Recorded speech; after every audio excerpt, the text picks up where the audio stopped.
Classique. 7h30, 9h, la matinale de Radio Classique avec Guillaume Durand.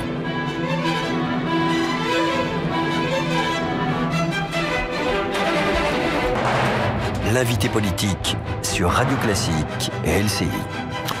Nous sommes en direct. D'abord, je suis ravi de vous retrouver. Nous sommes en ce début de semaine avec Jean-Vincent Placé. J'allais dire qui occupe la présidence des Verts au Sénat, mais ils n'arrêtent pas de vous demander de partir. Alors, vous partez ou vous partez pas? Oh, depuis le début, je le dis, mon mandat est à la disposition de mes collègues sénateurs. Ça veut dire quoi, ça, en français compréhensible, pour ceux qui ne sont pas totalement au fait de l'actualité des Verts? Ça veut dire que j'ai le grand honneur de présider le groupe écologiste au Sénat, et ceux qui décident, ce sont évidemment les sénateurs de mon groupe. Et nous discutons ensemble d'ailleurs, parce que nous sommes très attachés au travail que nous faisons au Sénat. Nous sommes l'un des groupes les plus présents, les plus dynamiques, et puis je crois surtout porteurs de la parole des écologistes.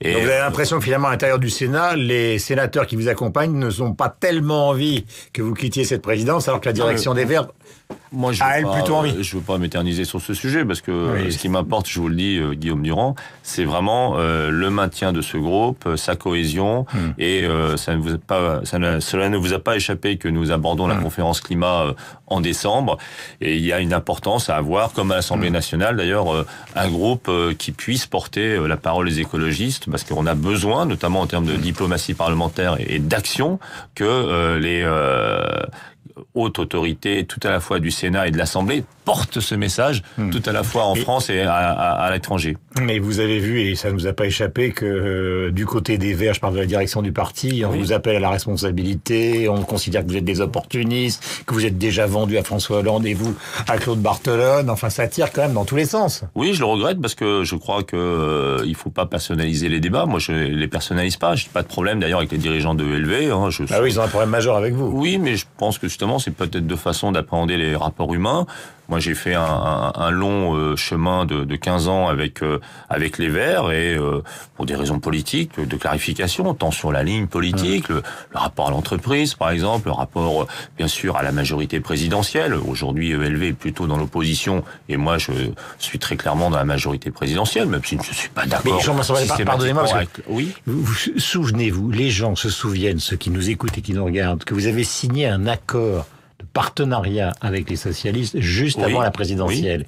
Qui est responsable de ce gigantesque pataquès qui va aboutir à un score infime des Verts au régional, à un score infime des Verts au présidentiel, et peut-être, puisque c'était la conversation qu'on avait avec Guillaume Tabar avant sur Radio Classique, à l'élimination de François Hollande au premier tour des présidents. Qu'est-ce qui s'est passé exactement? Eh bien, je pense que depuis... Mettez un nom sur cette réalité et un problème. Je ne sais pas s'il faut, je vous le dis, personnaliser, Guillaume Durand. Je pense que le problème que nous avons depuis 2 ans, 3 ans, effectivement, face aux responsabilités, nous, les écologistes, nous sommes lourdement divisés entre celles et ceux qui sont les tenants d'une écologie ultra radicale, plutôt à gauche de la gauche, oppositionnelle. C'était les mêmes quand vous étiez quand vous le teniez par la main avec Duflot, vous l'avez signé avec Martine Aubry. Moi, je n'ai pas changé de ligne politique. Donc c'est elle. En fait, moi, pour ma part, je n'ai pas changé de ligne politique depuis 15 ans.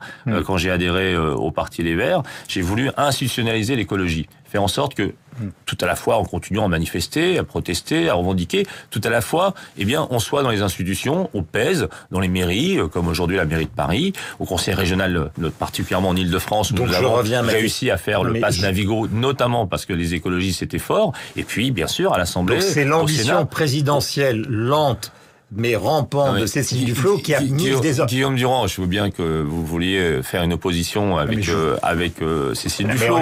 Nous avons des divergences politiques. Voilà. Et quand elle est sortie du gouvernement, eh bien, je pensais que ce n'était pas une bonne idée. Pourquoi? Tout simplement parce que le président de la République, qui d'ailleurs dans les 2 premières années n'avait pas vraiment mis en avant des perspectives écologiques fortes, a retrouvé le sentiment de l'écologie par rapport à l'ambition pour la conférence climat. La conférence climat, c'est quand même un fait historique. Nous allons avoir à la fin de l'année... Donc c'est vous qui êtes toujours l'écologiste et c'est elle qui est toujours l'ambitieuse. Moi, je ne veux porter de jugement sur personne. Il n'arrête pas d'en porter sur vous. Mais ça ne me regarde même plus. Voilà, c'est une page de tournée. Moi, je me tourne vers une écologie positive, une écologie qui fait des propositions. Vous voyez, par exemple, aujourd'hui, Ségolène Royal a bougé sur la question du diesel et du rapprochement du prix du gasoil par rapport au prix de l'essence. Une grande revendication écologique que nous portions depuis plusieurs années. Et donc, vous voyez, ça évolue. Et je crois que l'enjeu pour nous, les écologistes, c'est de voir comment la France peut être exemplaire en matière environnementale et sociale, en matière de responsabilité écologique face aux enjeux du dérèglement climatique. Parce que quand on a les 195 pays qui viennent chez nous fin décembre et que justement on veut lutter contre le dérèglement climatique, il faut être exemplaire. Et donc c'est à cela que moi je m'attelle dans les mois qui viennent et c'est ça qui m'intéresse. Vous avez entendu Nicolas Sarkozy ce week-end et Claude Barthelone. D'abord, question pratique, est-ce qu'avec Claude Barthelone vous êtes en train de négocier? Nous discutons sur les politiques régionales. Et justement, l'ambition que nous avons, parce que vous l'avez dit, il y a la question du Front National, mais aussi de la droite. On va y venir. Qui est assez forte en réalité, qui est en situation peut-être de prendre la région Île-de-France. Moi, je vois ce que nous avons fait avec Jean-Paul Huchon. Depuis maintenant 17 ans, nous sommes avec Jean-Paul Huchon dans l'exécutif régional. D'ailleurs, aujourd'hui, les écologistes gèrent 50% du budget de la région Île-de-France, avec un bon bilan qui démontre la force d'une... Donc il y aura une alliance avec Claude Barthelone. Socialistes et écologistes quand ils sont ensemble. Et moi, je souhaite que la région Île-de-France soit justement un fer de lance de la transition énergétique et de la lutte contre le dérèglement climatique. Donc nous discutons effectivement avec Claude Barthelone, mais sur les questions de fond, sur les propositions que nous pourrons faire, y compris sur les sujets de la vie quotidienne qui sont éminemment écolos, la lutte contre la pollution. Donc il y aura un ticket écologiste version placé socialiste avec Claude Barthelone. Nous discutons, nous essayons d'avancer sur les propositions et puis j'espère que nous pourrons aboutir assez rapidement en effet.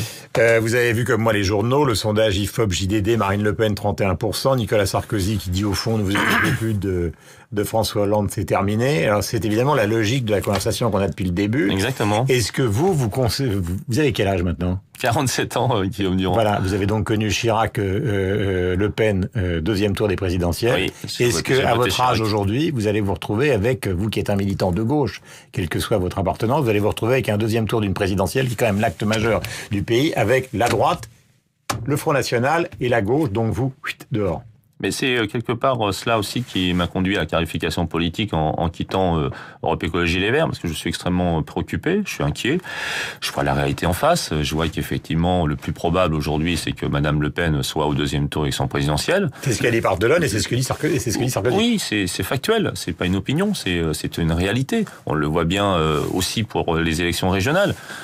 Je trouve, et c'est ça aussi qui a fait une fracture avec mes amis les Verts, notamment dans le Nord-Pas-de-Calais, Picardie, en Provence-Alpes-Côte d'Azur. Enfin, c'est évident qu'aujourd'hui, Madame Le Pen, d'ailleurs les deux dames Le Pen, sont plutôt favorites pour les deux régions. C'est tout de même incroyable de ne pas voir cela.